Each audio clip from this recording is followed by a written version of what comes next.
Okay, keep your eyes closed. Okay. I want to show you my first ever painting. All right. Okay. Open your eyes. Oh, that's a lot of colors and shapes. So be honest. What do you think? Well, I like how if you switch to Geico, you could save hundreds of dollars on car insurance. Oh, yeah, that's true. Yeah. Here, why don't I hold your paintbrush while you call them? Geico, because saving 15% or more on car insurance is always a great answer. Ladies and gentlemen, this is the main event. Are you ready? Oh, yeah! And now, coming to you live from the .biz radio network on ProWrestling.biz and presented by Wrestling-News.net, it's Main Event Madness. Madness Unleashed. We are your reaction show, so call 914-803-4532 and use the hashtag MEMLive on Twitter to connect with us during the show. And now, here are your hosts for tonight's show, John Curry, Mark Madison, and Mike Holland.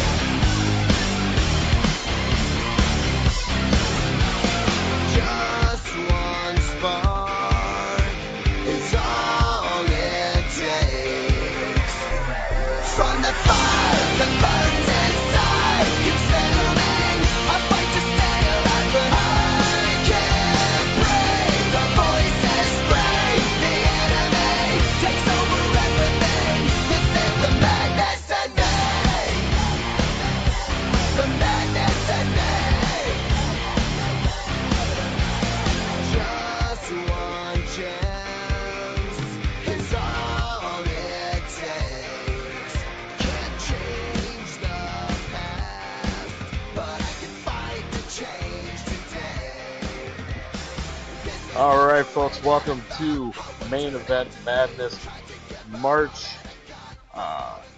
Drawing a blank. Today's day, March 26th edition of the broadcast.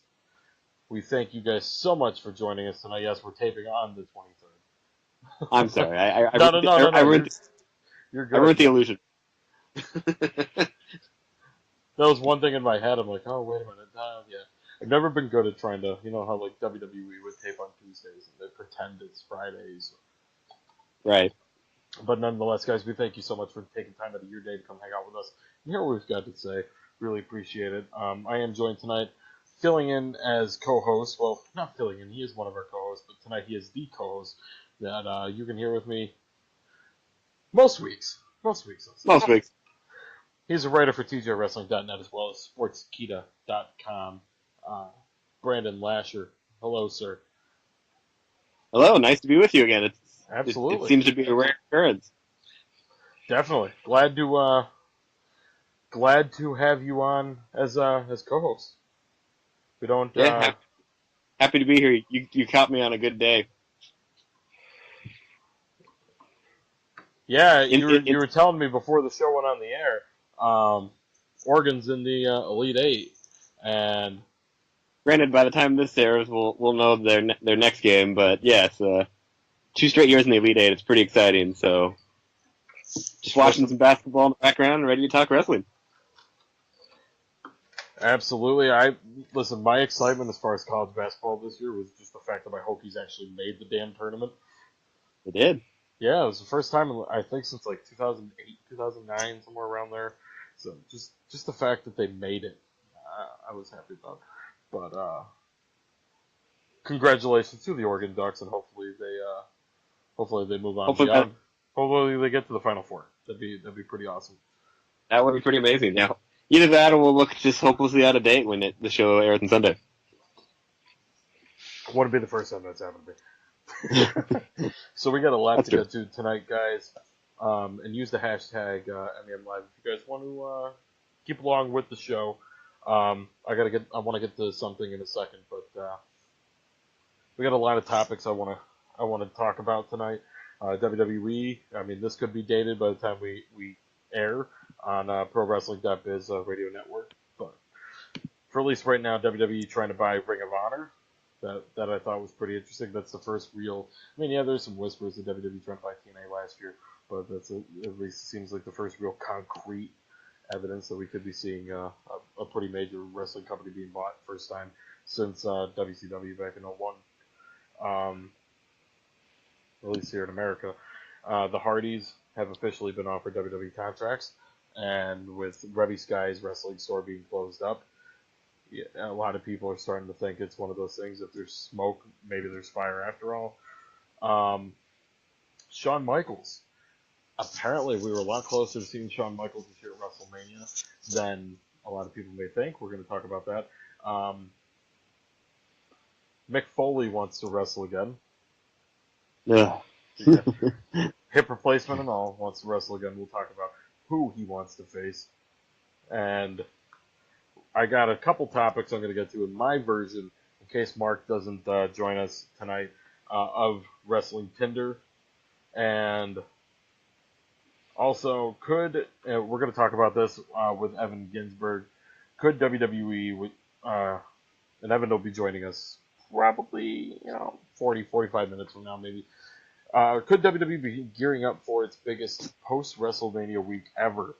A lot of rumors that are circulating right now with Finn Balor's return. He's been working live events, hasn't worked TV yet, so a lot of people are starting to speculate that he'll either be saved for WrestleMania itself or the post-WrestleMania Raw. Raw needs a new general manager. I'm sure that'll be a big angle, pun intended. And that's been the talk of the town that we're going to get Kurt Angle as that. We'll speculate on that.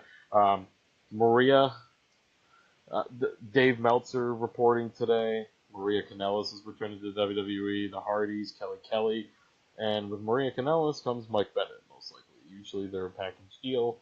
And of course, the big name in that group, and we got a few other things we're going to talk about. But the big name in that group is Shinsuke Nakamura and what they do with him, if they do anything at all. So we'll have to get to over the course of the next couple of hours. But I do want to mention something I posted. If you guys like us on Facebook, I do appreciate it. If not, please be kind. Maybe give us a like. Maybe tell your friends if you like the show. We do appreciate any and all of you who help us out on social media. I mentioned Facebook.com/MainEventMadness that unfortunately, once again, and I had told the three of you guys individually what the situation was, but Main Event Madness is going to be going on a hiatus after WrestleMania. It's kind of funny. The more I look at the timeline and everything, it's kind of like, wow, Main Event Madness was a part-timer this year. Came back for the for WrestleMania season and leaving right afterwards. The Brock Lesnar podcast. Exactly. Which isn't a bad thing if you think about it. Now, It's not. whether we could get paid like Yeah. that'd be great. But we are going on hiatus. I've mentioned a few times here on the show, and if you guys are friends with me on Facebook, and I'd said this last week. My father has been battling cancer for a couple of years now, about 2.5 years, and unfortunately, he's losing that fight. So to try to eliminate a little bit of the stress of trying to juggle my family, work, and my radio show. Obviously, I need money and I need my family. So to try, and it's not fair to you guys because so many weeks since we've been back where, I can't do it this week, and I'd have to bail on you guys, and I'd have to bail on this day, and to not be able to 100% be able to commit to it, I don't feel it's fair to you guys. I don't feel it's fair to the listeners, and just gonna spend what time I can with family, and we will. This isn't goodbye. It's going to be one of our more significant hiatuses. I have an inkling, but it's not goodbye. I know that for a fact. I can speak for the guys here that do the show with me. Enjoy doing this way too much. So on that note, we will be back. Just a matter of when. Facebook.com/MainEventMadness and at John MEM Radio, at DMark Madison, at Darman Rockwell, at WWE BNRL, and at WN_net. And of course, at B Wrestling News, Breaking Wrestling, the Pro Wrestling.biz Radio Network, and Wrestling-News.net, the websites that how is this show each and every week. But just, I think the easiest thing would be to step away at this time. But that's going to be next month. We've still got tonight, and we've still got this weekend. And in case you guys missed our show last week, we announced, I'm sorry, April 9th will be our last show before we head on hiatus. But in case you guys missed our show last week, I'm pretty sure we announced this. We have a pretty stacked lineup for you guys, kind of getting it out of my system. Which shows we have tonight, obviously, and then we have this Saturday. We're doing an NXT TakeOver Orlando post-game show right after NXT TakeOver on the Pro Wrestling.biz radio network. And Sunday, we will be on right after WrestleMania, giving all of our reaction to the biggest show of the year, the granddaddy of them all. And hopefully... Spoiler alert, it might be disappointing. Probably will be. Go ahead.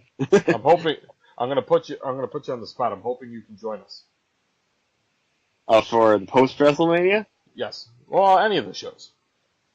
Well, I will be flying. I know for sure I'll miss the NXT Orlando because I'll be flying back from my spring break trip. But I'll try, even if it's like 15, 20 minutes, I will try to be on the post WrestleMania one. Glad to hear it. Always love having you on, sir. And not just saying that because you're filling in the co-host chair tonight. Well, happy to do it, yeah. And also on next Tuesday, April 4th, we're going to do a post-WrestleMania Raw and SmackDown combined show to get feedback. I kind of went back and forth. Say that'll probably be more fun than WrestleMania. Probably will be. I'm still humming and hawing. We might. And especially now that I'm not working the 5th or the 4th, we might, maybe we'll talk. I'll talk to you three. Maybe we'll do a post WrestleMania Raw show. We'll see. Maybe we'll do that instead of Tuesday. Maybe we'll do one Tuesday anyway, just to talk about everything: the Hall of Fame, NXT, WrestleMania, just everybody's different perspectives. Yeah. That's where I'm, as a West Coaster, I'm at a disadvantage because if you do a show, it's like I haven't seen it yet. So, except for the shows on the network. That's true. Obviously, WrestleMania and NXT are live. So what are they on tape delay and they air 8 o'clock or 8 o'clock your time? Yeah, they say 8 o'clock our time, so it's pretty much wrapping up for you guys when it gets to us. That sucks. Oh. I don't know.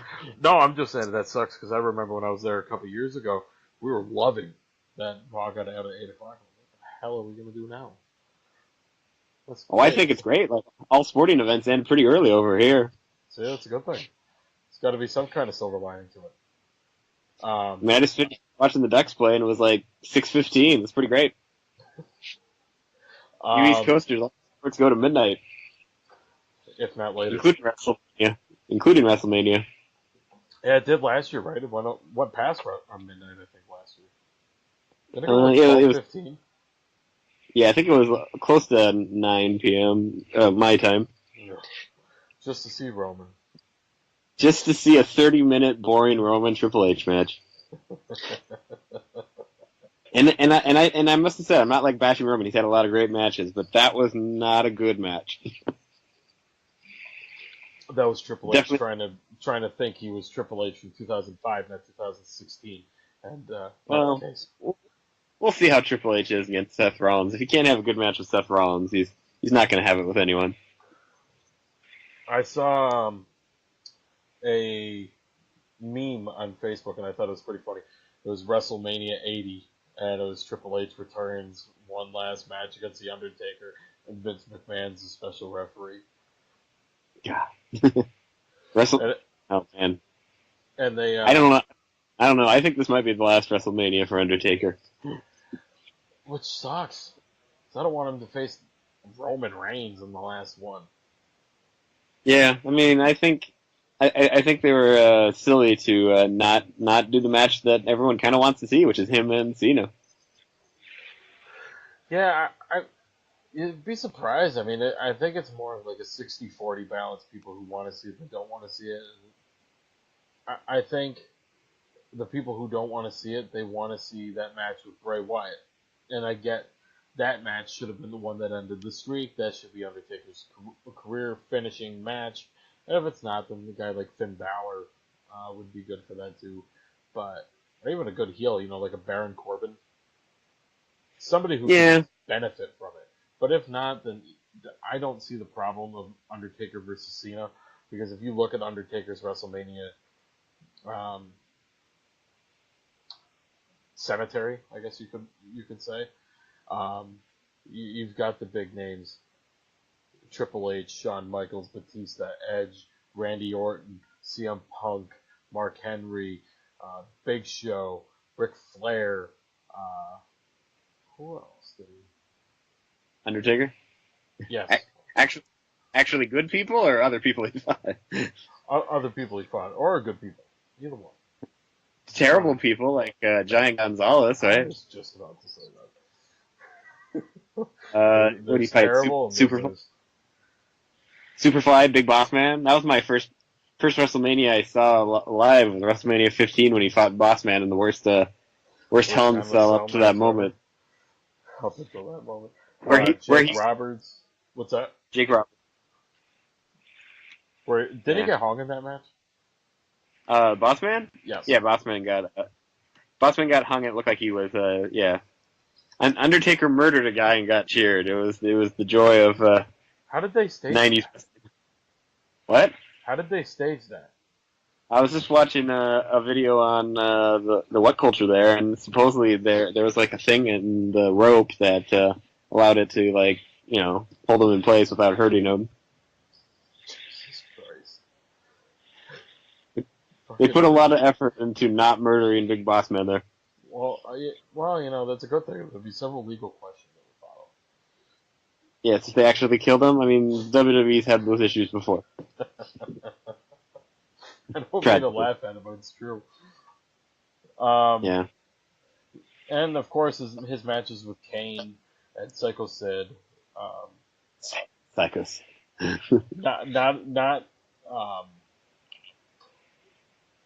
Not strictly saying that it was a good thing. All of these matches, although most matches with Psycho Sid aren't. that's true. Although I will say 20 was a good match. Oh, which one? 20 against Kane. That was kind of neat. It was quick, but it was the nostalgia act of returning the Undertaker to the dead man role, and wow, 13 years ago that occurred. Feel old yet?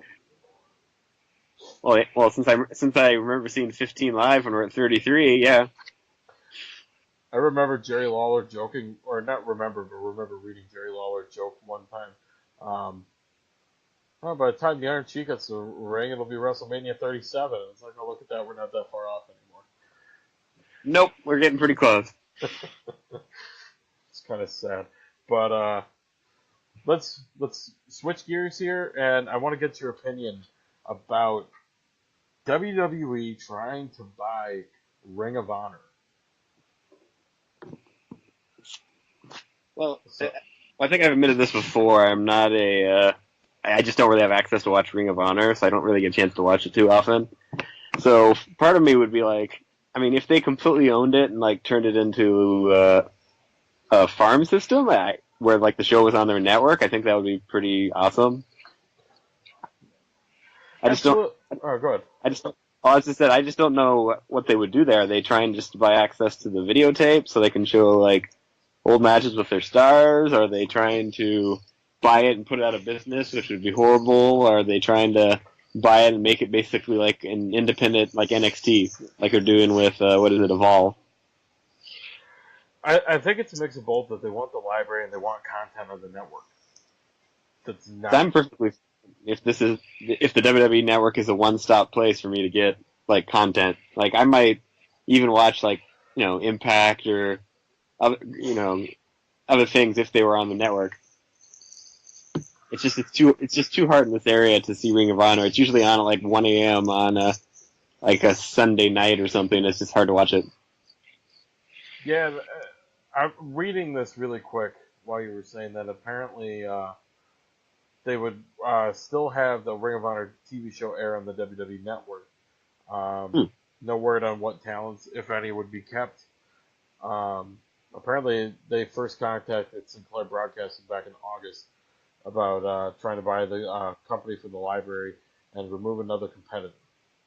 Okay, first of all, let's be realistic here. Ring of Honor is no competition. Well, no one is really any competition for the WWE in terms of eyeballs, no matter what people say about New Japan. You know, maybe if they had a significant TV deal here besides Axis. Oh, for New Japan? Yeah, that I could see that maybe getting some. Once again, it's just too hard for me to have access to. The only show I really have quick access to is Lucha Underground. I think I had El Rey and I think my cable package just got switched. I don't think I have it anymore. But yeah, that's kind of their problem. That's why it's helpful they have Netflix. Yeah, I saw that it was on there. Makes Yep, it for much easier viewing. And that's what the network is for me. The network is just so easy to watch things. So if I were the WWE, I mean, I would try to, make deals with other programs. Then it gets, some hardcore fans like us would watch them. And then if they see a really good talent, they probably could poach them and bring them to like NXT or the main roster. I don't see it as being an issue for them. Nah. And at the end of the day, I don't think WWE is going to end up buying Ring of Honor. I think it's just it'll go away. Although apparently the people are pointing that this could be why John Cena posted a picture of Ring of Honor star Jay Lethal on his Instagram. That's just but he likes to do people. that though. Didn't he do that with Kenny Omega too? Yeah, and he's done it with CM Punk and different people, and people are like, oh my God, CM Punk's coming back to the WWE now. John Cena the troll. Hey, he's got to have some fun. He can't screw with the fans on TV, so he's got to do it somewhere. What are you talking about? I just saw the best thing I've ever seen Cena in. I finally watched Southpaw Regional Wrestling. That was actually true. Everyone is hilarious in that. I would happily watch that over Raw any day of the week. And it's just sad because it shows you WWE has the capability to put out entertaining product, and they still don't. But, yeah, well, I think what their issue is that they're just too scripted. Because I'm sure a lot of that was kind of them just being silly. Because we know Gallows and Anderson are really funny guys, but they don't let them really show that in the main roster show. no, you can't really show much of a sense of humor when your personality is to the extent of nerd. What are you talking about? They had that comedy classic with the Old Day. That I feel guilty for laughing at that. Oh, the Old Day? I thought it was actually kind of funny. Also, you're the one. I didn't think it was very funny. I chuckled at it a little bit. It was a chuckler. Okay. Yes, it was a chuckler. I didn't laugh hysterically at it. I'll tell you what I did laugh hysterically at was Kofi and Big E looking at Xavier Woods on Raw this week. Oh, I Is agree. there something you want to tell us about? That was okay. That was funny. I mean, I have my own opinions about the the nature of like stealing stuff, but in terms of a quick, subtle joke and moving on, yes, that was really funny. I swear to God, Big E's on something. Like every week with that ice cream cart, he looks like he's about to have sex with it. Big E usually is the one who does like the almost dirtiest jokes every week. The dirtiest jokes are like the most over-the-top gyrations and everything else. And it'll be very sad when they go to SmackDown, because I don't get to watch SmackDown as much as I get to watch Raw. Well, I luckily have Hulu, so I have access to both, so I feel sorry for her if you're missing SmackDown. It's the better show for sure. It is the better show. I want to watch, I heard, and I've seen brief clips of Total Bella's bullshit. that Miz and Maurice did for Nikki and Cena on SmackDown this week? Yeah, I want to see it, but I heard both of them did really well. And for me, I would actually I wish that Miz and Maurice would win that. I just don't see it happening, but I really wish they would. I know they're going to give Nikki Bella like the last win and all that. Yeah, she's probably walking away after this. Although I do hope Miz can rebound from that and become the WWE champion.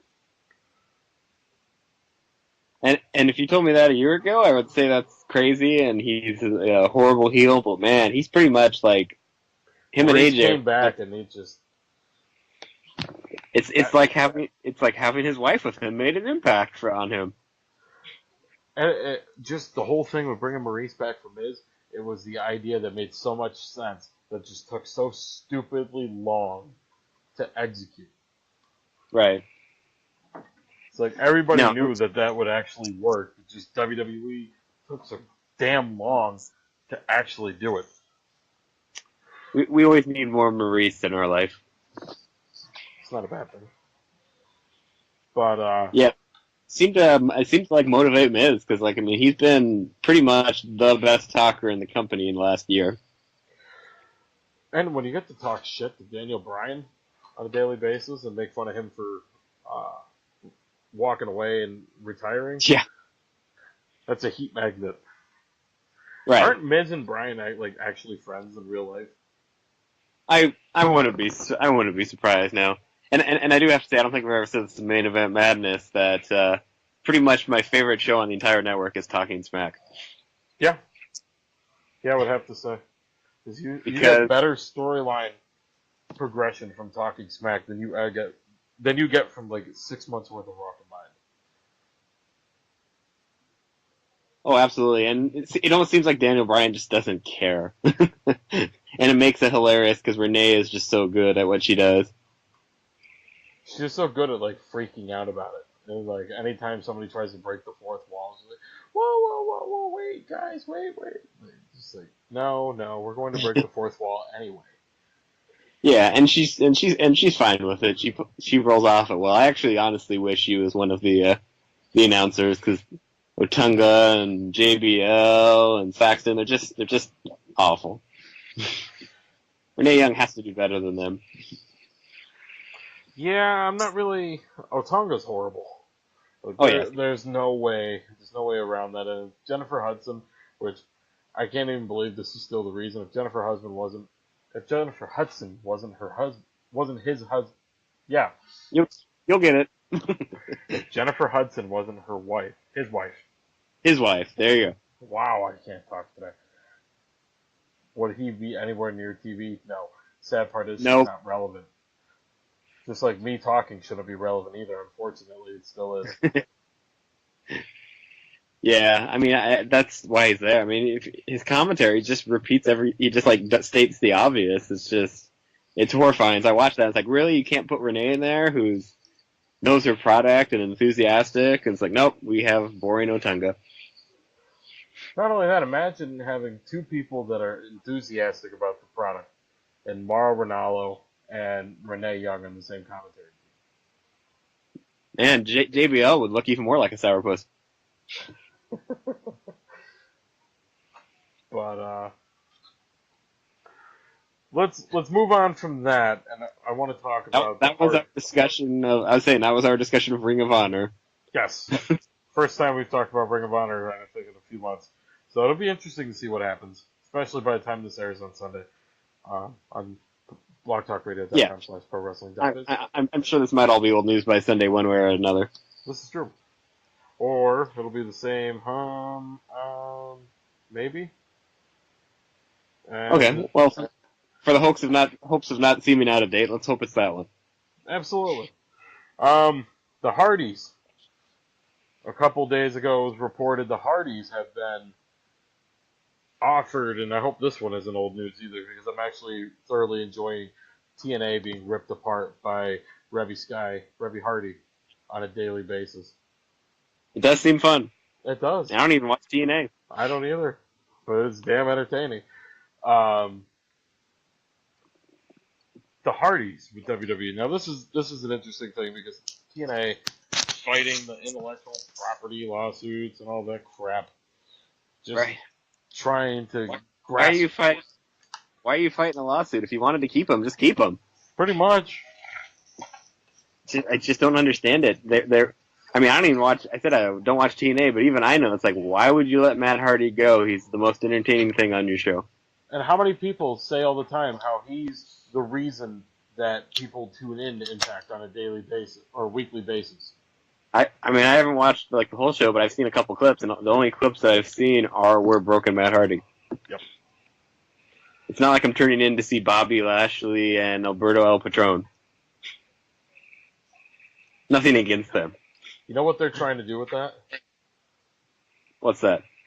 Just from the clips I've seen of it and from the spoilers I read, it looks like they're trying to recreate Samoa Joe and Kurt Angle. Yeah, but they're not Kurt Angle and Samoa Joe. No, they're not. Props to them for trying.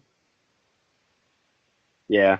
I just feel like they don't bother to like build their own talent anymore. So I'm actually amazed they've lasted as long as they have. I give them props. I would have expected them to have been closed about 2-3 years ago. You know what just kills me though is that they're only taping TV 4 times a year. They're not doing as many tapings. Evidently not. I think from what I've seen they're only doing like 4 freaking tapings, which is just stupid. But Well, that pretty much describes their company most of the time. Stupid. this is true. Just One time we almost. Oh, go ahead. All I was gonna say is one time we almost got a house show here, and they canceled it like a week before it was about to happen. That was the sort of company they were. Yeah, I believe it. They don't. They're at our fairgrounds up here in Syracuse. I could see that, but you know, obviously I'm here in Oregon, and like, wow, they're coming in my backyard, and I get to see like Bully Ray, and I think this was when like Jeff Hardy was there. I'm like, okay, I'll go see that. It's not that expensive, and it's like, nope, canceled it. And that's been their MO, that they can't get their ass together when it comes to booking anywhere, whether it's Oregon or it doesn't matter where it is. It's sad that It's very sad, and I mean, my region, we used to. I mean, this is the region that had like Portland wrestling and had all those famous wrestlers, and now it's like WWE comes and visits us like once a year, maybe twice a year, and it's just, you know, we could use more product. I'm just looking at their roster right now. Impact's. It's probably First of all, pretty. I don't understand why the picture of Jeremy Borash has Bob Backlund in it. That's it. Yes, and, Wow. and just looking at their talent roster, they've got of names that I know or I've heard of: Eli Drake, Bobby Lashley, Trevor Lee, the Wolves, which they're not the Wolves anymore. That makes sense that they're feuding with each other because one of them said, I think it was wasn't it Davey that said this was his last year? You're talking to the wrong TNA expert. I don't know. I thought either way, it's one of them that are retiring after this year, so it makes sense. Poor EC3 still there. Just looking at this roster, Abyss, poor guy. How bad is he kicking himself for not going to face the Undertaker?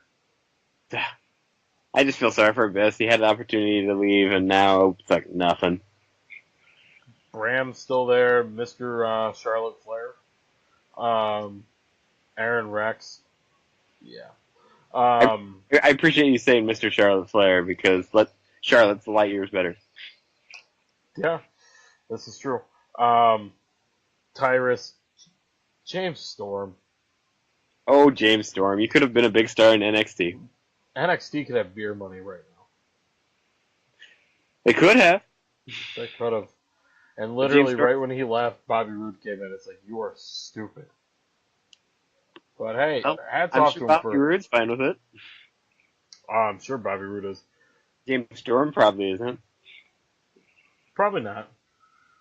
Not that we can speak. But I'm just looking at even what happened to their roster. Like I'm looking at the Knockouts roster: Gail Kim, Madison Rain, Angelina Love, Karen Jarrett. 4 of them there, and I think Angelina Love's the only one of the 4 of them that wrestle on a weekly basis. Not Gail Kim anymore? I don't know. I haven't read too much about her. And I think Brandy Rhodes is only there when Cody's there. Right. Well, she's not really a wrestler, so. Hey, hats off to him for trying. The best thing I saw for their roster was that Don West is back. Yeah. We'll see what happens. I mean, Good old Don West. I probably won't be watching, but we'll see what happens. So I think here, let's take a quick commercial break, and when we come back, actually, you know what? We'll go a few more minutes. Then we'll take a commercial break because we're gonna have Evan Ginsberg with us in about 10 minutes. Well, good. I get to be on the show at the same time as Evan for a change, Yes, very rare occasion. even if it's just a little bit. And waiting to see. It looks like I get to have our edition of Wrestling's Tinder. Hey, you know what? Mark hasn't. Trying to see. I'm trying to wait for Wrestling Tinder in case Mark comes on. Sure. But I don't want to do it with Evan on because I don't think he'll.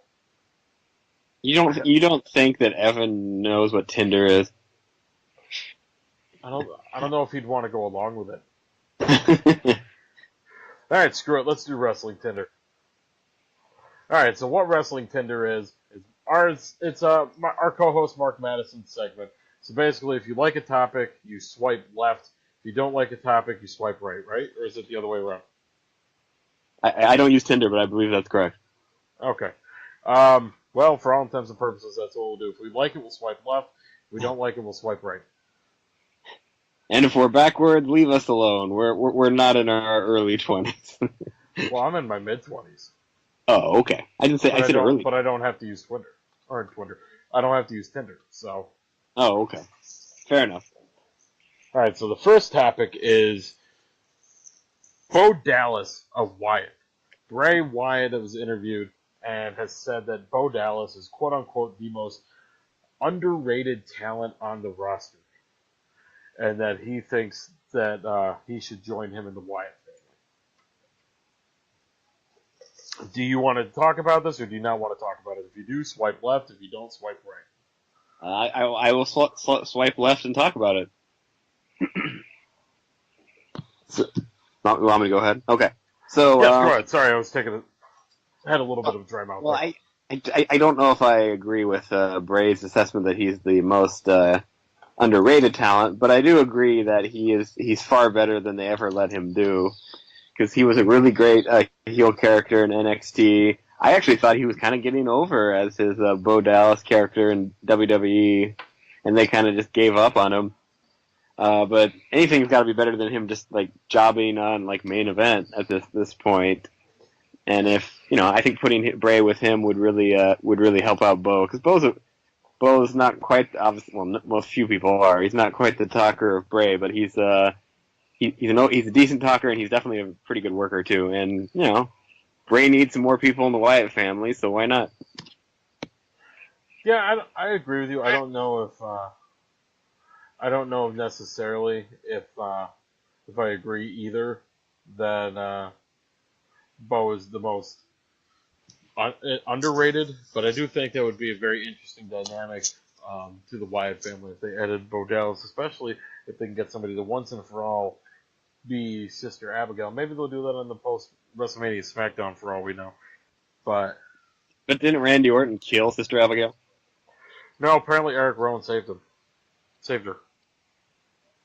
Oh, okay, well that's good to know. Yes, we don't have another WWE murder on TV.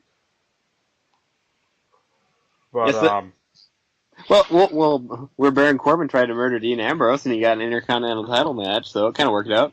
Yeah, that's true. It just tells you where Dean Ambrose is, how far he's fallen.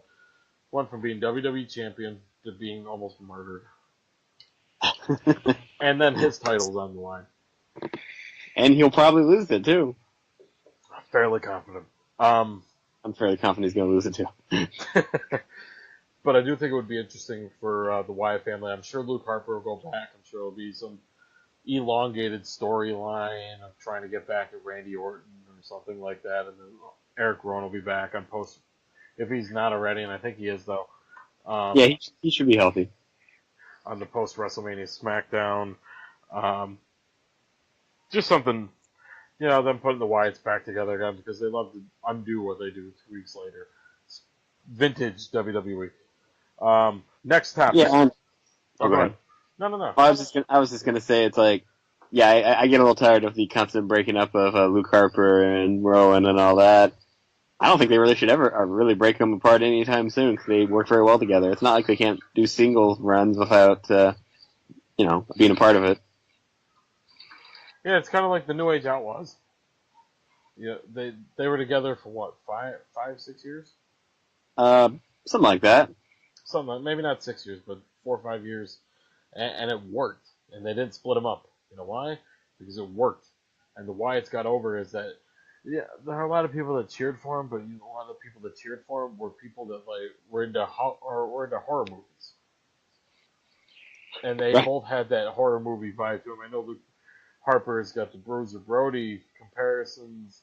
Not really much for Eric Rowan that I've seen, but I mean, Nope. if that's at least it's a niche and a shtick that works for them. Yeah, and throw Bo Dallas on there. Absolutely, and if nothing else, it's something different to have two brothers and to have Bray Wyatt and Bo Dallas, the Wyatt brothers, together just in time for the Broken Hardys to come into WWE. That'd be great. Yeah, I think the Hardys should go to SmackDown. Agreed. And But then again, I think pretty much everyone should go to SmackDown. just imagine 15,000 people on SmackDown or even Raw. Delete, delete, delete, delete. Well, especially if they do it, and I feel they have to. They do it on one of those first two shows after WrestleMania. They're going to get those sort of smart crowd. Definitely. And the only downside for Matt, I think, is that he won't be able to let Maxwell wrestle in the WWE. King Maxwell. Aww. Hey, maybe Triple H will go for it. I don't know. As long as I get to see his gardener, I think we're all fine. Alberto Del Rio pulls out of WrestleCon because of Paige's sex tape scandal. Swipe left or swipe right? Well, since I really don't want to talk about the Paige subject, I will swipe right. All right, fair enough. And Triple H is unhappy with NXT. Ooh, we gotta talk about that. I'll swipe left. So Triple H was interviewed, helping promote NXT. It wasn't an interview. It was on the conference call to promote NXT Takeover Orlando, and he said, "I'll never be." This is just paraphrasing. I'll never be happy with the product, probably because I just never. He always wants it to be better than it can be. Always wanted to be more than what it is at the time. He said the unhappiness isn't with talent, and it's more on his end and creative, and just basically wants to see that or NXT get taken to the next level. And he said, when people were moved up to take on different and bigger responsibilities within the company, it sort of strip mined NXT. So at the same time, we lost a lot of our performers at the draft. We lost the entire women's division, with the exception of Asuka. We had to start over in many ways, but we also did that behind the scenes. We had to kind of start over.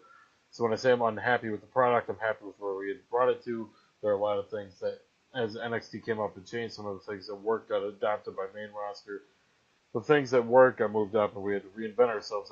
I just didn't have the team and the capabilities. We just got caught. I'm much happier where we are now because it's where I want to be, but because I'm on a path to get there. It's not where I want to be.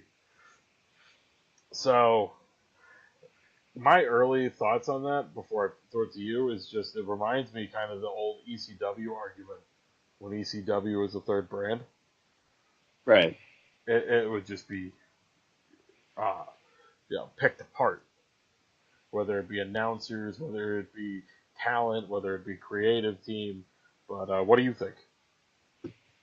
Well, I mean, you got to remember a couple of years back when we were watching. I mean, you had Kevin Steens and El Genericos and Prince Devitt and all those sort of people who it wasn't really like a developmental brand. It was just like the best people from around the world and other promotions getting their shot. So, I mean, they still have some of that. I mean, they have Nakamura and they have Bobby Roode and they have Asuka, but I mean, I have no issue with seeing someone like a Billy Kay or a Peyton Royce or, like a Revival or even like Authors of Pain that are kind of developing there. So, I mean, I'm glad Triple H is the sort of guy that he's always wanting it to be better, but I mean, I think, if it really is the developmental brand, I have no issue with what they're kind of doing right now.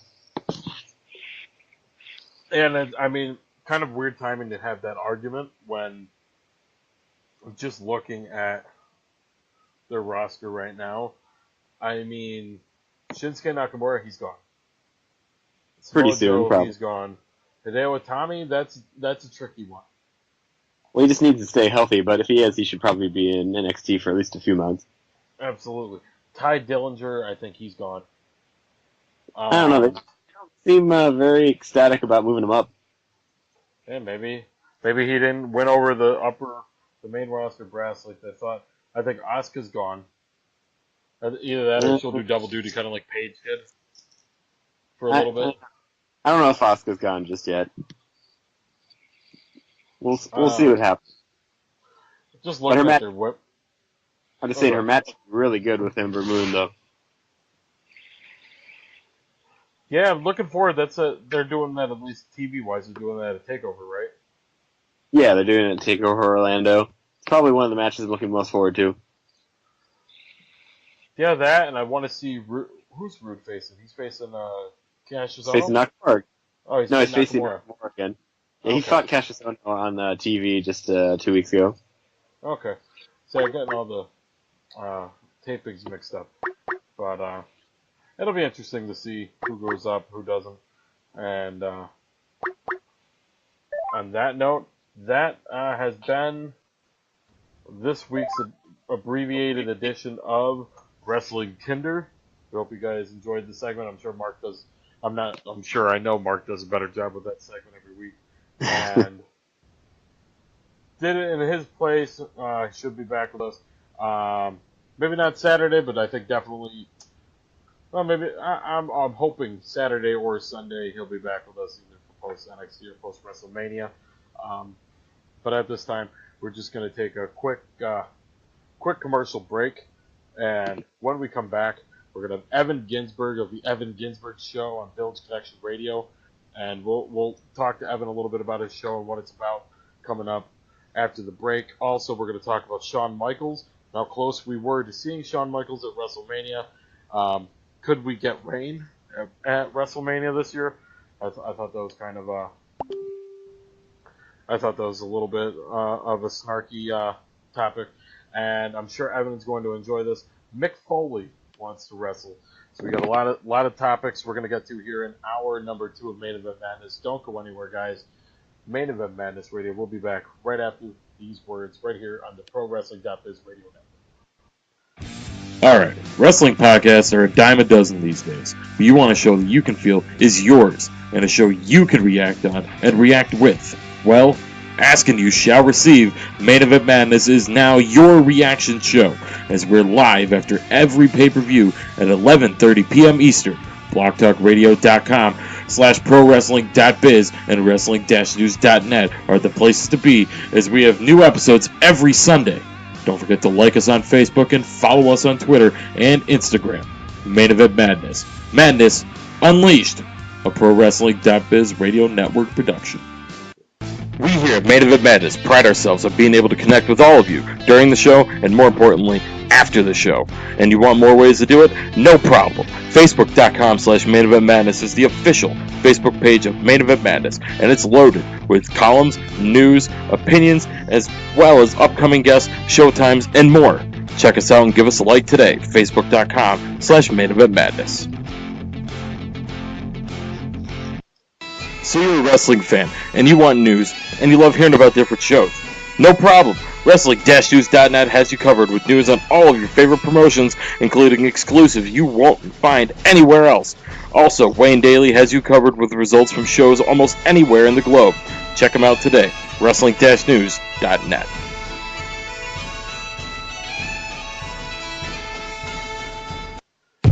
CrewRoundtable.com is the place to find discussion and analysis on all the hot news topics taking place in the Greater Toronto Area. Join CrewRoundtable.com for fun and entertaining talk on news, current events, and listener-suggested topics. Unlike mainstream media, CrewRoundtable.com gives you all sides to the story so you can make up your own mind.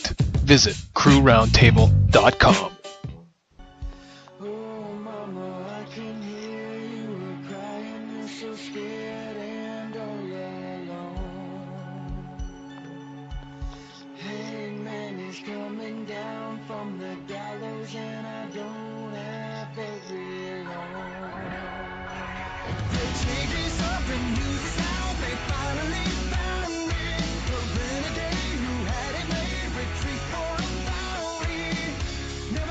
Booking the Territory Pro Wrestling Podcast, where pro wrestling's past meets pro wrestling's present. The language is strong, but the banner is better.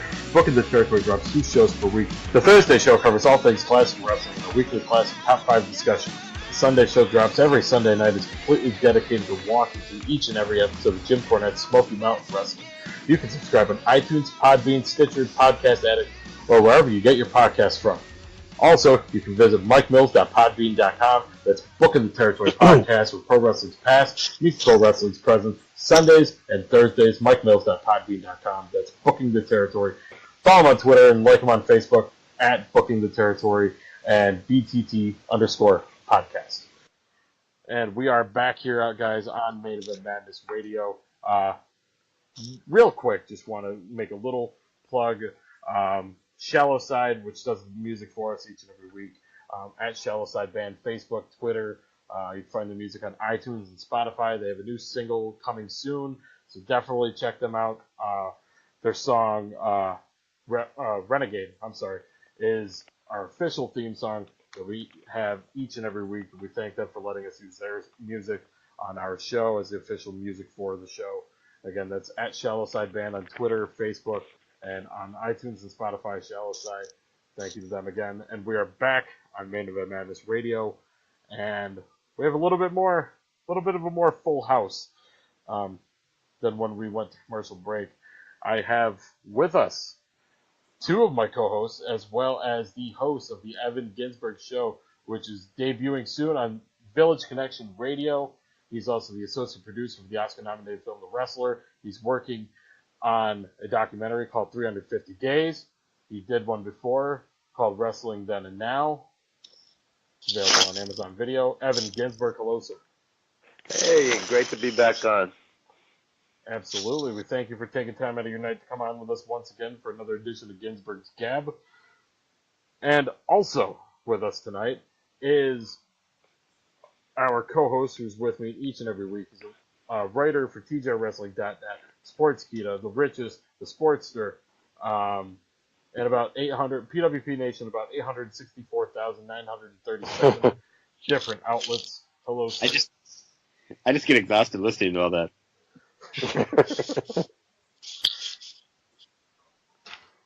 How are you tonight, sir? I'm quite good. That was tiring just to hear that, too. I think you're still missing some, too, right? Yeah, there's actually a couple you're probably missing. I tried. I know. It's okay. Hey, cut me some slack. I got both of Brandon's website, like 3/5 of yours, and I had all of Evan's movies. Appreciate it. Yeah, that's why I only do 2 websites, just to save you some time. I appreciate it. See, somebody's got me in mind when it comes to that. Somebody's got remembering me. But before we move on, Brandon's probably going to be hopping off here in a little bit. So before he does that, I want to give him some chances. I do for everybody that's on the show. I want to help him promote his stuff. So Brandon, the next few minutes are yours. What do you got coming up? Well, I'm still pretty happy that recently Mark and I made a getting schooled like joint kind of column as well too on TGR, which I really enjoyed, where we looked at some of the storylines from a teacher's perspective. So that was kind of fun. I'm trying to before I go off for spring break, trying to write another article about how much worse the Raw women's division is than the SmackDown women's division, but I'll see if I have time for that. And on the other website, I'm writing a list of things I learned from WrestleManias, and I've put up the first 3, 1, 2, and 3, and now I'm watching 4, and 4 is kind of tough to watch compared to 3, but I'll see how it ends up. There we go. Good stuff. Be on the lookout. Oh, go ahead. I was just going to say, 2 was a very, very painful show. Mm-hmm. was 2 the one they did 3 different venues? Yeah. Yeah. 3 different locations. And most of them were, especially the Long Island part was pretty bad. No offense, Evan. Yeah. So, we'd talk... Oh, go ahead. I was just going to say, I felt kind of bad. I'd always heard that Dynamite Kid was excellent, and he definitely was the highlight of WrestleMania, too. It's one of my favorites, all-time favorites. I'm guilty. I could certainly see that after watching him just at 2, and I went and found some other stuff as well. So you're a teacher? I have a great story for you. Yeah, I'm a teacher. We've talked about it before, but I want to hear your story. Go ahead. Yeah. Back when I was teaching full time, one of the staff kept hitting me with, "What's an intelligent fellow like you doing watching that crap?" So I said, if I brought in one short video, would you watch it and tell me what you think? So I bring in Dynamite Kid against Tiger Mask, and the teacher sits down and watches it, and he goes, "You're absolutely right. This is great. This is great." True story. Mm-hmm. Yeah. Too many people are unappreciative of professional wrestling. And wrestling is like everything else. It's an art when done right. Right. And it's crap when done wrong, like 3 hours of Raw. You're not wrong. So we'd talked already. I'm sorry, Mark. You missed. No problem. No, I'm saying sorry in advance. You missed Wrestling Tinder. Oh, you guys did it on my behalf? Yes, and it was. I did an absolutely horrible job, so I'm sorry. We didn't even know if it's left or right, Okay. So you'll have to take it back next week. Not a problem. More than welcome to. Well, I should say, when I say next week, I mean this weekend. Do you edit that part too? It was like the TV taping I went to when they deliberately said, "Next week, we're challenging you." And then they come out 5 minutes later because it's edited. It was an ROH house show that a buddy of mine and I went to, and they said, "Next week, we are taking those titles back." And now it's 10 minutes later, they're wearing a different outfit, and they're saying, "We told you we were going to come for these titles." So, it was pretty deliberate. It's okay. We've already dated ourselves a lot. I was talking about a basketball game that will have occurred 3 days ago, so it's all messed up. Hey, I'm trying. No, I never. I think it's said at the start of the show that it's not going to be as seamless as WWE pretending Tuesday night SmackDown's airing on Friday nights and it's live on Friday nights. Right. So, doing my best. But we had talked about WWE wanting to buy Ring of Honor and the Hardys getting WWE contracts, and we had a few other topics. But real quick, Mark, do you have any thoughts, or Evan, do you have any thoughts about WWE trying to buy Ring of Honor? God, no. Please, no. Say it ain't so. Any other cliche I could think of. It's after what they did to WCW and ECW and just squandered both opportunities. And what they're doing with the cruiserweights, having 4-minute matches with 7 commercials in the middle of it, I would be mortified if they took it over. I have zero faith in them, doing the right thing. The only possible advantage would be if they bought all the back content and, you could watch it at your leisure. But other than that, they would destroy the thing. What would be the first promotion they'd destroy? Yeah. As you had alluded to. Mark, do you have any thoughts? Kind of mirroring what Evan had said, really. It's unfortunate that if the idea is to take the back tapings, the catalog of what they have, because they've already got a lot of the talent, it makes sense on their part. But many years ago, with the idea of any major promotion, any monopoly, it's unfortunate because it really does take away options for fans to go see it. So really, if anything, it pushes for more independent wrestling to have to come out, but to watch it on television, right, and have that kind of access, it's unfortunate, right? I don't know if it was true and that Sinclair isn't as behind them as initially believed to be, which is unfortunate because you thought that they're doing all these different outreaches, whether it's New Japan and whether it's CMLL, and trying to make these, it's better when you're a collective and you're stronger because you provide different options and you've got these working agreements. But again, if the idea is to take all the quality talent, even except for those that are contracted, who knows what happens to those guys, it'd be unfortunate, really. So let's hope that doesn't happen, but scarier things, I guess. Yeah, it'll be interesting, as we had both mentioned earlier. It'll be interesting to see what happens with that, and whether or not they just use it as content, or if they want to decimate another promotion the way that they did WCW and ECW. But as far as the fan perspective goes, it's definitely a loss for us as losing another alternative. Never. Vince has never destroyed other promotions. What are you talking about? But let's move on. Mick Foley wants to wrestle again. Ooh, good. I got to be here for this before I go. And I want to go to Evan first.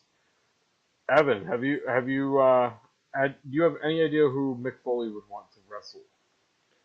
Well, my gut instinct is you'd put him in with somebody like Shane McMahon, and it's not even a wrestling match. It's just basic punch, kick, and throw yourself off of large objects or whatever. I don't think Mick is in really ring shape at this point, and he's a friend of mine, and you hate to even see him take any more punishment at this point. It's taken its toll on him. So it's like boxers are the same way. It's like they can't stay retired. They just miss it. And I was having a discussion the other day, and for example, Nikolai Volkov, 70, he's still wrestling. Jimmy Valiant, 72, he's still wrestling. Et cetera, so on. It's Greg Valentine, 67. It's just hard to give it up. It's in your blood after all these years. So, that's basically it. Mark. With Foley, the idea, I don't know about him facing Shane McMahon, but I guess if you follow the storylines, I guess it'd be fair to say him and Triple H cross paths again. One more time. It would be ironic that the guy that supposedly had retired him, and that's the idea, but then for nostalgic purposes, do you really want to see that? It doesn't hold the same luster, it doesn't.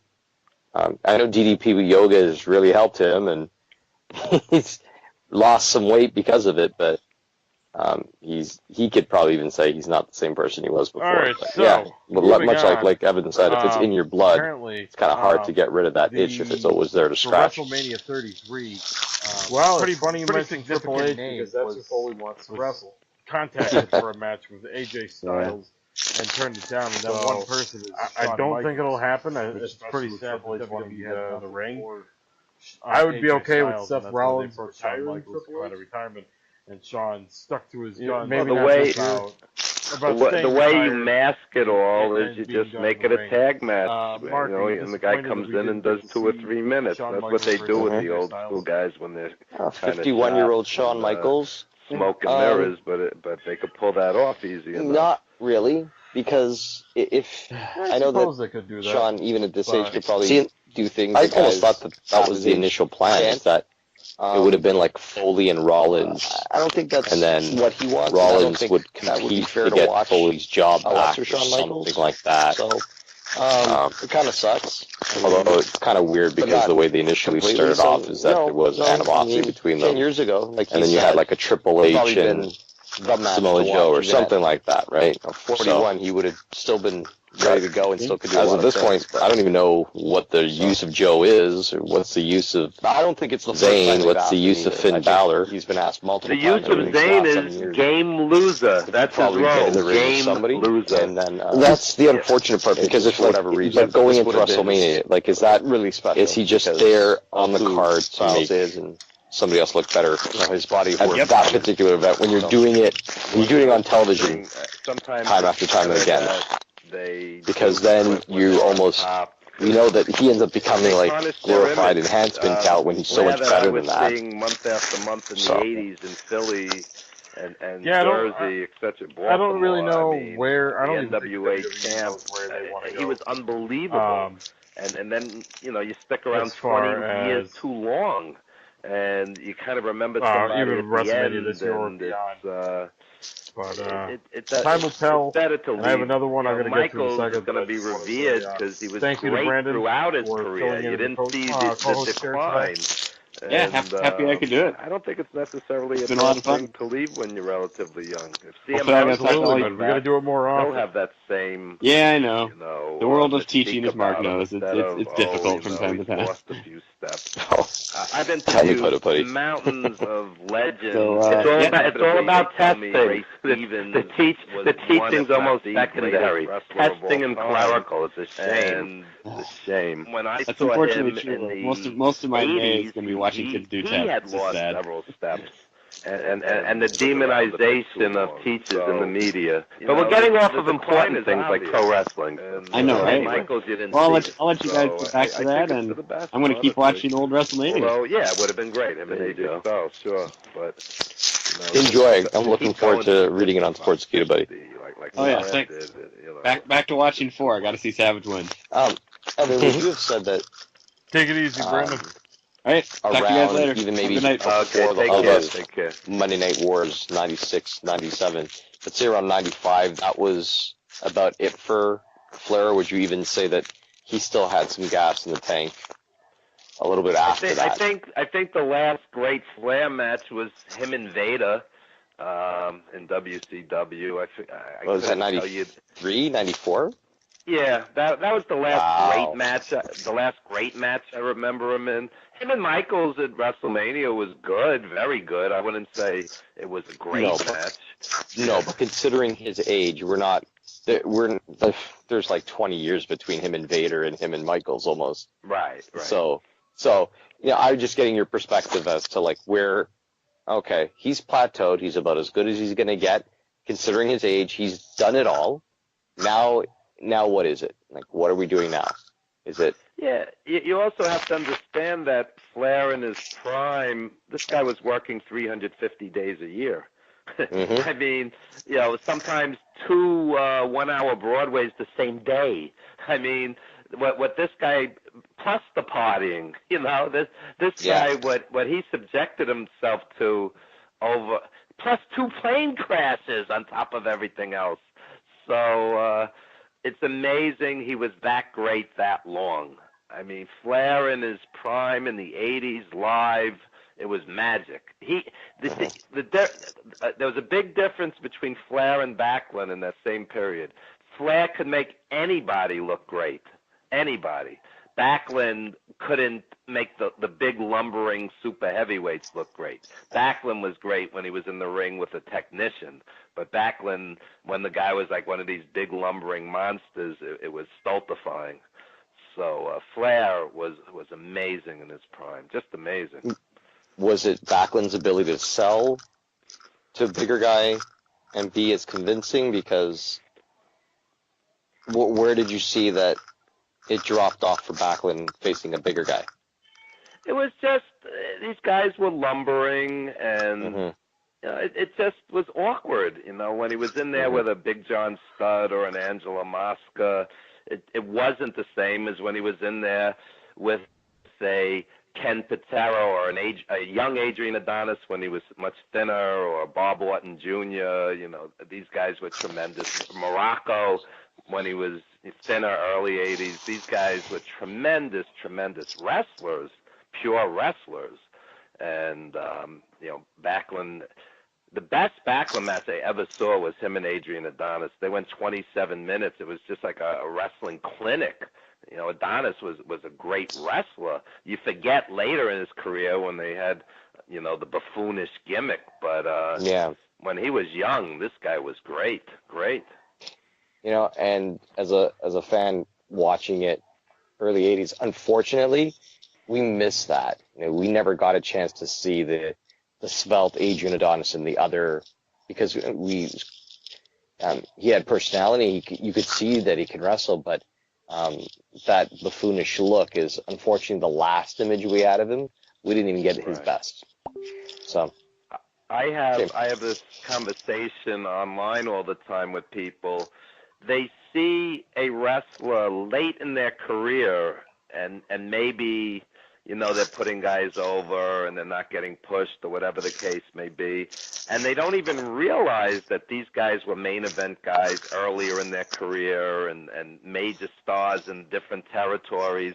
And so they'll make condescending comments like, so-and-so was a jobber. And I'm like, excuse me, this guy headlined this territory, that territory. You saw him when he was 50 years old at the end of his career. So they're almost rewriting history and demeaning guys. And some of these guys are dead now, so it's even more offensive because you're taking away, their accomplishments. Oh, they were just jobbers in WWE. No, they weren't. Yeah. They really weren't. No. Yeah. Iron Mike Sharp I'm sure it gets that all the time, or got that all the time, and which is unfair because. Just because that's what you're aware of, and unless you're going to do some research and look into where they came from and what they did, I mean, it's unfair. I agree.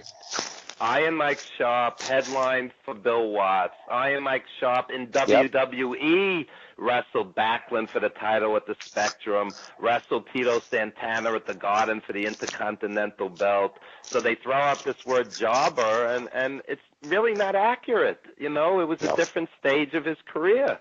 And even in WWF, or whatever they were at that time, they did push him to a degree. I saw him headline against Backlund at Westchester County Center, and he also, like I said, at the Spectrum. So, there's a guy in main event matches. So, especially once you're gone, it's really not fair to rewrite their history because you don't know it. No. And he was great. The guy was consistently great. Johnny Rodz was consistently great.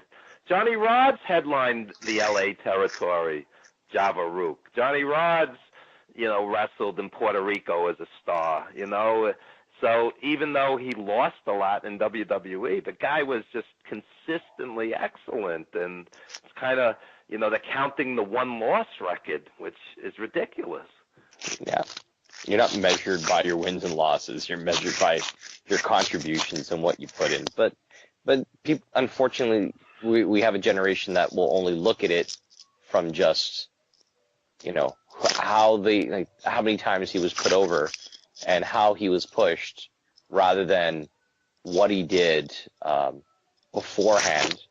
And unfortunately, at times you'll look at the here and the now, and you won't look at, and just pointing it out, that you won't look at where they came from or what they contributed beforehand and what they headlined. But it gets lost. It does. I mean, Roderick Strong's in WWE or NXT at this point, and this guy's as consistent and excellent wrestlers I've ever seen. It's possible they could job him out. You don't know their plans for this guy. So does that mean the guy's a loser? The guy had a glorious career. Guy's as great as anybody, night after night for 10 years. So I think I once shared a story with you. I saw him fight Shinsuke Nakamura in an arena of about 1,000 people, and it was incredible. And the both of them, it didn't matter who won that match. The match itself, the story told just between the two of them. And there was a reason he was as successful as he was in ROH. I love Nakamura. I love Roderick Strong. I love Austin Aries, AJ. I mean, these guys are tremendous wrestlers. So it's really up to the WWE to capitalize on it or to squander. And often they squander these great wrestlers. Talking about the NWA, Terry Taylor was getting a big push, and the guy was legitimately good, and he had like matinee idol, like good looks when he was young, and and the guy could work, and next thing you know, they give him the worst gimmick of all time, this red rooster, like a rooster. And they killed him. They killed him dead. I once asked Terry Taylor, I said, were you ever comfortable with that gimmick? He's like, no, I never was. I wanted to work. He's like, I didn't understand. I worked for Bill Watts. I did, I put in quality work, and yet this is the best they had. And, he's working for the big corporation at that point, and a lot of them will do in order to get the exposure, but it's not a reflection of them as a worker. They got bills to pay, and they've got food that they got to put on the table, so some things will change. But if you can look past the gimmick, you can still see the quality of the matches and who was in there with and how he went. The irony. These guys were making more losing in WWE than they were headlining in the territories. So, that's part of the equation. I have to feed my wife and kids. I have to, pay the bills back home. So, you want me to, cock-a-doodle-doo, I'll do it, Yeah. It's ridiculous. Kind of is what it is, unfortunately. But, John, did you get a chance to listen through to the Angle interview? I have. You have. So it's really interesting that Evan brings up Austin Aries without giving away too much. I would comment on that, but they're going to have to tune in. They are going to have to tune in. I'll tell you guys a funny story with those two guys. I go to a TNA house show. They have Austin Aries against Kurt Angle.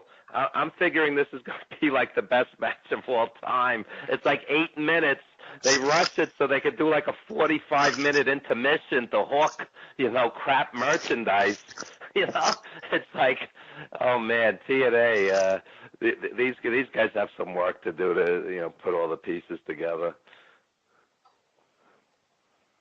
Speaking of putting pieces together, or in this case, bringing pieces back, Jim Cornette and Eric Bischoff are two of the inductors for the Hall of Fame this year. And Mark, I just want to get your opinion. Is there anyone who will truly always stay away from WWE? Even if a guy like Jim Cornette, who has pretty much wished death upon the WWE, has still just agreed to come back? I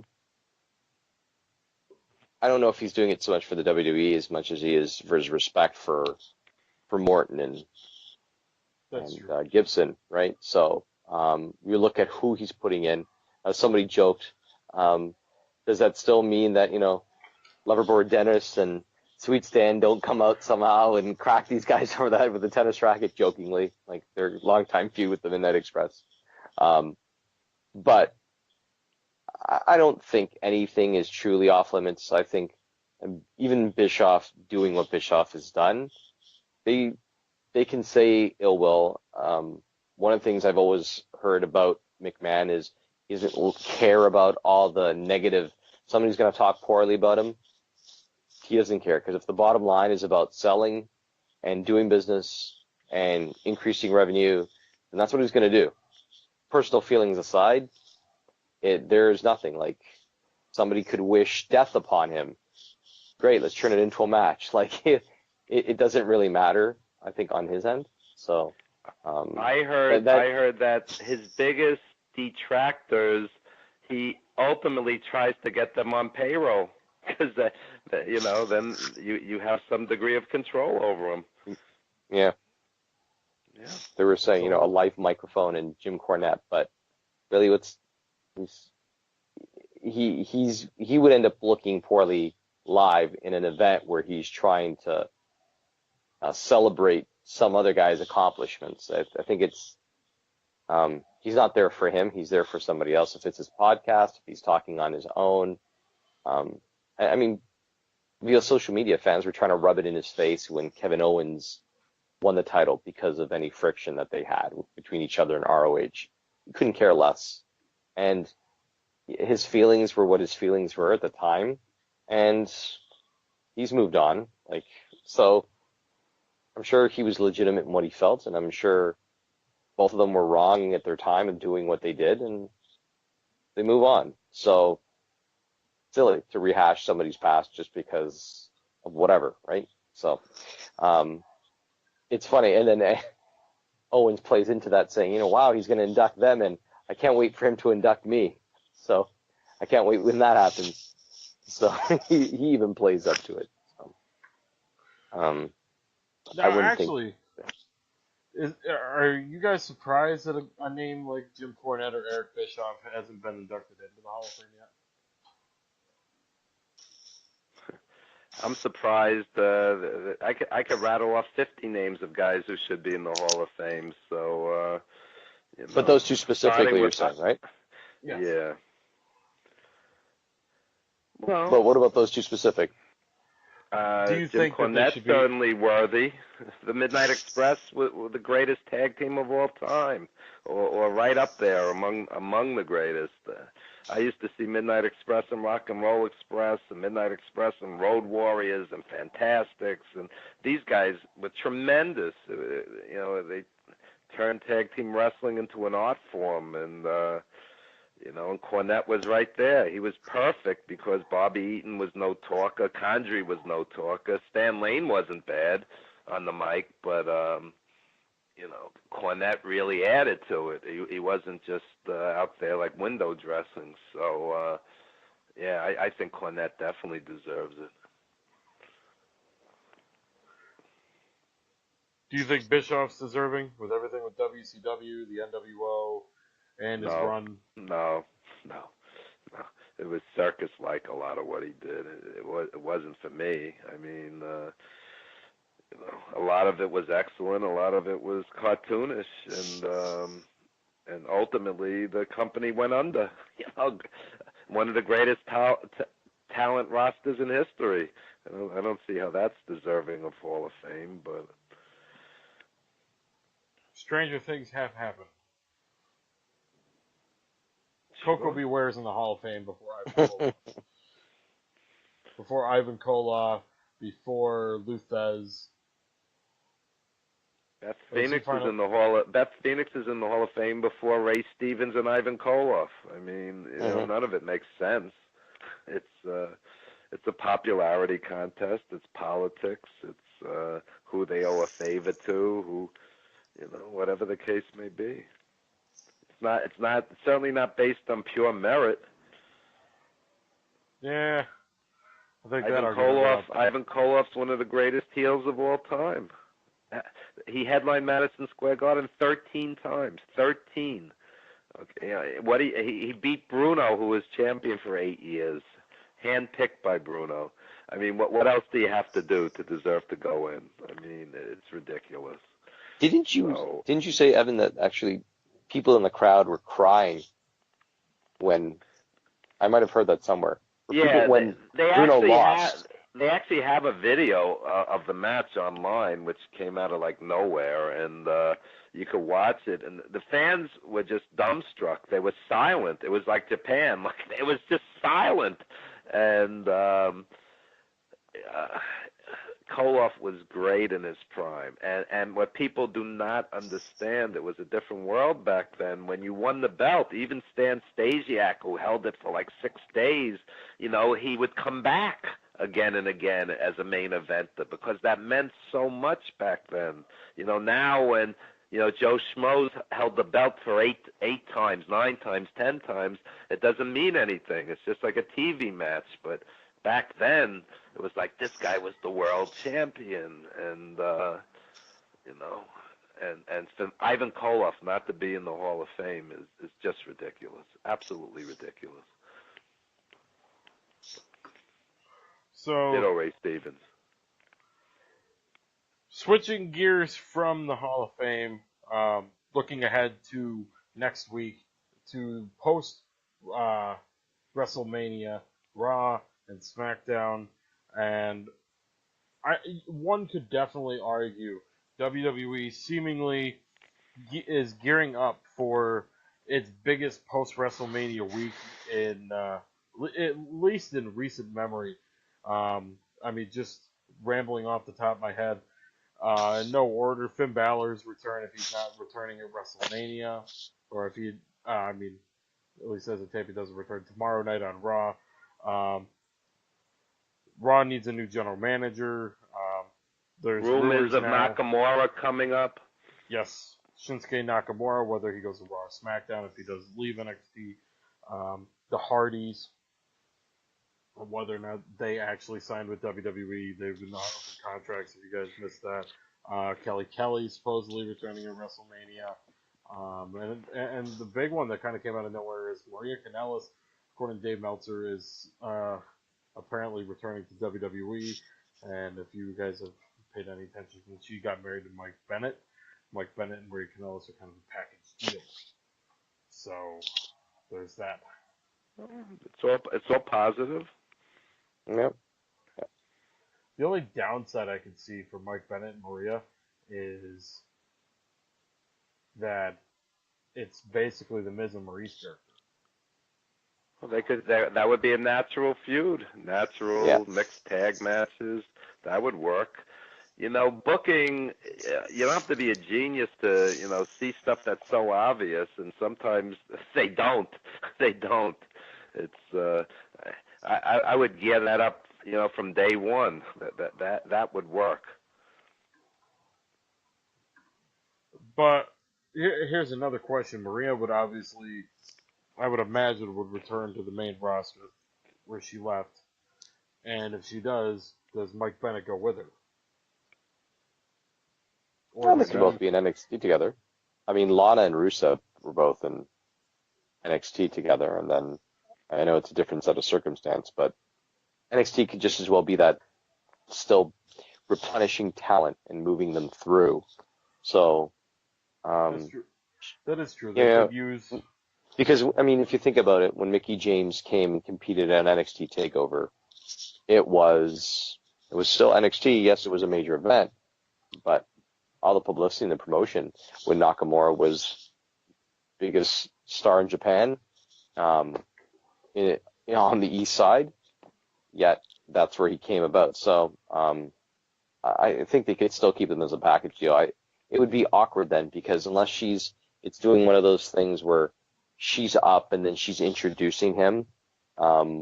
Where does he float? How does he develop that character and that connection? So, at NXT. Very true. Very true. Some good arguments there. I will tell you somebody I was excited to see and somebody that I've seen in person, and I'm not sure if Evan's had the chance to see her. She's going under the name of Ruby Riott. She just debuted on NXT. She came out to support No Way Jose and Roderick Strong. So on the independent circuit, she was known as Heidi Lovelace. Fantastic worker. And again, I'm more excited now about where the NXT women's division is going to go about. Kimberly Franklin, who was Kimberly, who worked alongside, who was Cherry Bomb or is now Ali in Impact. Great women wrestlers. I've seen them here in Southern Ontario and know what they can do and have seen that and are excited the fact that now they're part of that Performance Center developmental program, part of NXT. I mean, Tessa Blanchard could just as easily go back in, and Rachel Ellering. I mean, the last names will sound familiar because of who their fathers were. And, the future is bright there. And if they start developing that, because that also maybe means Asuka moves on and they start pushing her through. So dominant, really. I don't know who really, I don't remember there being somebody that was so head and shoulders stronger than everybody else in the roster. Because even when you had the four horsewomen, I just saw her at Madison Square Garden there were 8 women in the ring, and she just outshined everybody. And she was the one the fans knew the least. She blew everybody away, blew them away. Yeah. So, I mean, even when you had your 4 horsewomen, they were all still pretty evenly matched, and they were all being pushed around the same time. But Asuka's there, and it's her ring, and everyone else is kind of welcome to be in it, which is so dominant. You usually have that with a male, but to have it with a female is rare, and it's refreshing, and it's good to see that. And she's got a bit of an edge to her, so you don't know if she's going to be a heel necessarily. And if you just see her, she teases this, I'm better than you. I know I'm better than you. She's awesome. Yeah, and love it. And there's a confidence that it's not like many of the typical, even North American women where it looks like it's one way, but she brings a very different quality of freedom in her actions and her motions. And when she kicks you, it looks like, she's going to rip you in half. So, again, like you said, the art. If you're selling it well and done well, it's so convincing and it's fantastic to see. Definitely. I'm just curious what brand, if they do move Asuka up, what brand she goes to, whether it be Raw, whether it be SmackDown. It seems like all the women lately are going to SmackDown. Raw. But, yeah, I don't know. You think Raw?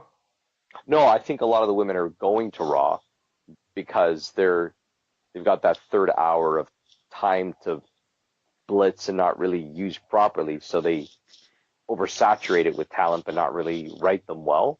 And then I guess because they're also dealing with some of the injury issues, and Naomi being out doesn't hurt, so things are a little odd on that end. So her being there could be a good thing. I'd like Nakamura to be on SmackDown because he could definitely add something, and if they move Styles to Raw, which is some of the rumors that they do some sort of a trade between Roman Reigns and AJ Styles, doesn't really it's great for Styles, and having to work with guys like Balor and Rollins is great, but it just sucks because it would be Nakamura and AJ being on separate brands. I know. Unfortunately, we'll never see something again between them having the kind of freedom they had when they faced each other at Wrestle Kingdom in a WWE ring. That was as great as anything I've ever seen. It's going to be too controlled, and they're not going to have the freedom and the creativity to do the things that they could do. Or the time. They're not going to give them that much time. Not at all. They're not going to have 45 minutes or 30 minutes like that, or even pushing the hour Broadway. So it's a shame. But would it still be good? Yeah, it'd be good. It just wouldn't be the same. Right. All right, so before we get ready to wrap up, I gave Brandon a chance to promote. Now it's Mark's turn to try to shill away in Shilling's corner. Thanks, John. I'm going to try and make this brief if at all possible. So I just debuted a piece on the Camel Clutch blog, which came out talking about Cassius Ohno and how Cassius is our hero, kind of a play on what he was known on the independent circuit, and really don't get hung up on the guy's look. And it seems like people want to talk about his weight, but if he's dealing with thyroid-related issues, that isn't something he can control. He wrestled once what was considered all night long. I saw him wrestle, really a wrestle-a-thon. He wrestled for 3 straight hours. I don't know how he did it, because it was a gauntlet that went, and it was for charity, and he went and went and went. Maybe there was some break between, but still. So that says something about him. Great talker, really led his own path to where he is, and there's a lot of freedom in that. So hopefully people can see that and how good Chris Hero or Cash Sono is. So that's up there on the Camel Clutch blog. I just put out something on Sportskeeda, some potential finishes, had some fun within of what the Chris Jericho, Kevin Owens match may turn out to be. Be interesting to see what does turn about, because if Jericho does hang around, maybe he doesn't necessarily lose the title. Who knows? And I will have something out for TJR Wrestling this week, and hopefully it'll probably also be on Pro Wrestling Biz as well this weekend, looking at reestablishing the bar, going back, talking about the Okada Omega match back in January, and really, if we look at what the Hour Broadway is for a new generation, which is that term that Evans used tonight and I've used, it's really just being able to wrestle for an hour plus and demonstrate your conditioning and being able not to be so blown up that you can't continue. And that's what it is. And are they reestablishing the bar that every other promotion, along with the WWE, is going to have to look back and say, listen, this match set the stage at the beginning of the year, and we have to match that or exceed it. Did they do that? I think they did. So I investigate that and touch upon that a little bit. Great stuff. Evan, your show is April 2nd. April 2nd. Please fill us in about Village Connection Radio and about the Evan Ginsberg show that's coming soon. This is a streamed live in-studio radio show, which will be streamed to villageconnectionradio.com, to my page on there, and so you can watch it. It'll be archived there, and it's going to be an eclectic mix of arts, pro wrestling, live in-studio performances, every possible genre of music. Basically what I was doing on Legends TV and Legends Radio, and just in a different studio, and looking forward to it, and supporting the arts. I just read an interesting piece that more and more millennials do not like to go out as much because it's so expensive to go out, and live music is struggling, and I think it's important to showcase, artists deserving wider exposure, and we'll also have legendary artists as well, but there's a lot of great artists that need to be heard, and they're looking for outlets to be heard on. So, and some of your audience may be too young to remember the Joe Franklin show, but that's basically a model for what I do, where you would have a wrestler sitting next to a poet, sitting next to an actor, etc., so on, and just whatever happens. Total improv, which is the opposite of what Raw is, where it's stilted and scripted and juvenile, and it's talk shows used something a little different.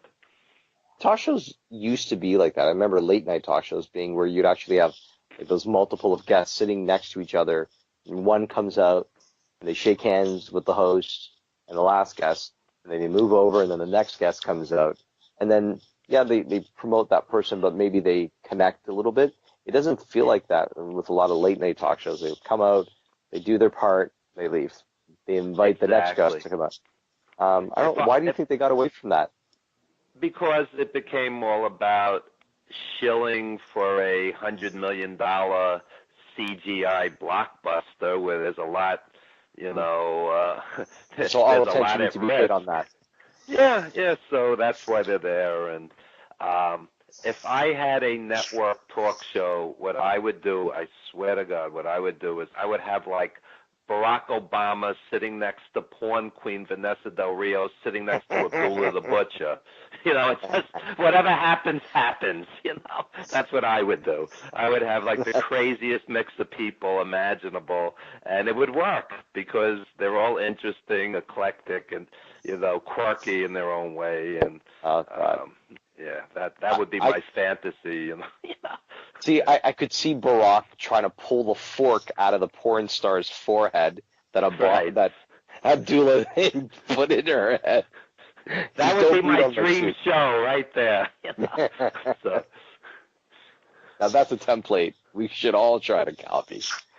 Speaking of which, I have an indie wrestling manager. His name is Sir Style. He's also an actor on Gotham. He's one of my first guests. He's running for mayor in a small town that he lives in, and this guy's entire head is tattooed like Bam Bam Bigelow, and he's so colorful. This guy, and this guy's running for mayor. So this is a perfect example of the kind of stuff that we do. So, anyway, check it out. Sounds like fun. Yeah, VillageConnectionRadio.com, April 2nd, every Sunday, 11 a.m. to 1 p.m. So, do you remember Eddie the Brain Creechman? Yes, but he was never in. I've lived in New York my whole life, so. Yeah. I don't think he was ever in this territory. I remember him as the Sheik's manager in Detroit and Montreal, and so we would see him in the magazines. Back then it was pre-internet, and you'd see him in the magazines, and it was like, a weird mix that you had the Arab heel and the Jewish manager, but somehow it worked, and but I can't say that I ever actually saw him live, no. Well, I used to work for his niece. And she would tell me stories about how he lived the gimmick outside of the ring, and that was the most convincing. And she had said, as a family member, it was hard for them because all eyes were on them all the time. So it would be, this three-ring circus of Creechman and Abdullah and the guys that he had coming with him would follow, and it was a little unnerving for her. As somebody that saw it but wasn't necessarily connected to it, so it's interesting. Yeah. Well, back then, they would have the heel dressing room and the face dressing room, and Bill Watts would fine the wrestlers if they were mixing in public, and it's a different world. It was, it's like even when you knew it was worked, there was just.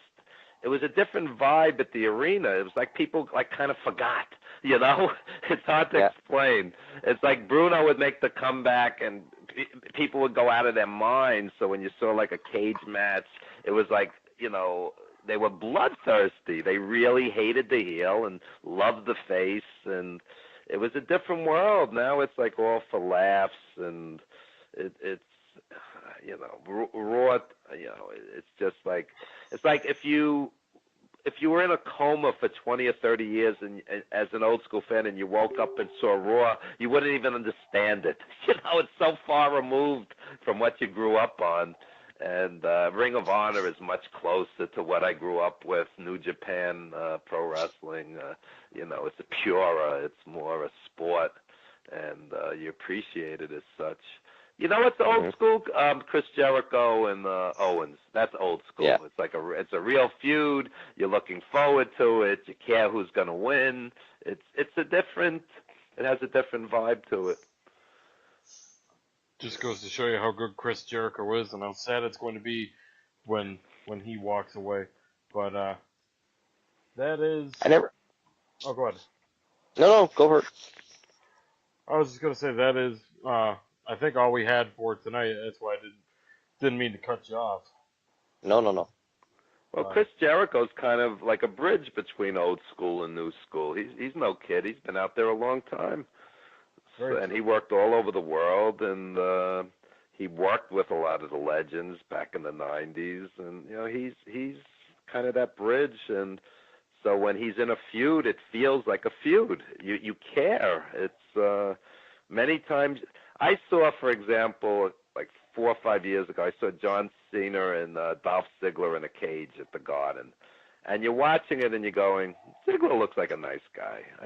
I bet he'd be like a good guy to have a beer with. It wasn't like you wanted to see the face like bloody him up and murder him. And you basically forgot about it the next morning. It's had a very different feel to it than the old days when like Bruno and Koloff were locked in a cage and Bruno and Billy Graham had the return grudge match. It's very different, very. And let me just say the other side of it, so I don't sound like the old guy, things were better in my day.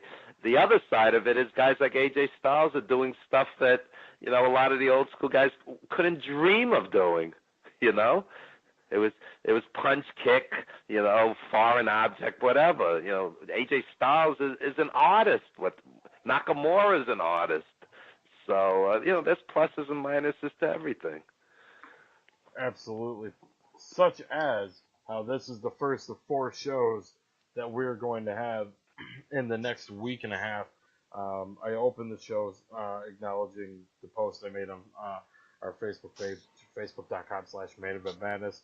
That after I think we're doing 1 show after WrestleMania week, and then that's going to be it for a little bit. But that's a couple weeks away. Right now, we've got the NXT TakeOver post-show reaction show this Saturday, immediately following NXT TakeOver Orlando. We have our WrestleMania reaction show immediately following WrestleMania 33.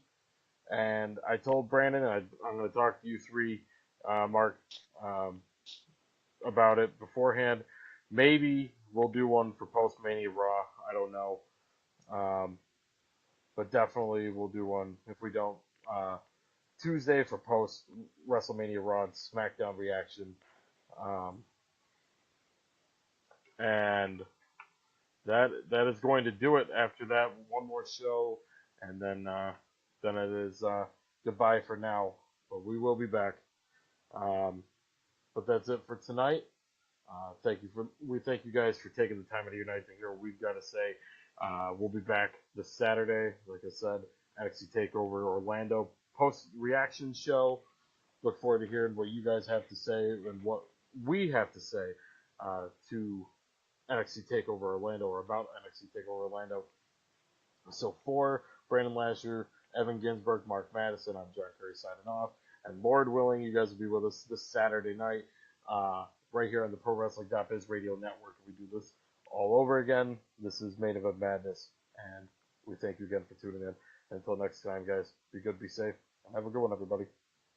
There is more to me, Queen Eliara of Elfgard, than my elven magic. Just as there's more to Geico than saving you money, Geico also gives you 24/7 access to licensed agents online, on the phone, or on the Geico app. And while I am a mighty elf queen, I am also a mighty big fan of barbecue potato chips. Minions! More smoky mesquite. Geico. Expect great savings and a whole lot more.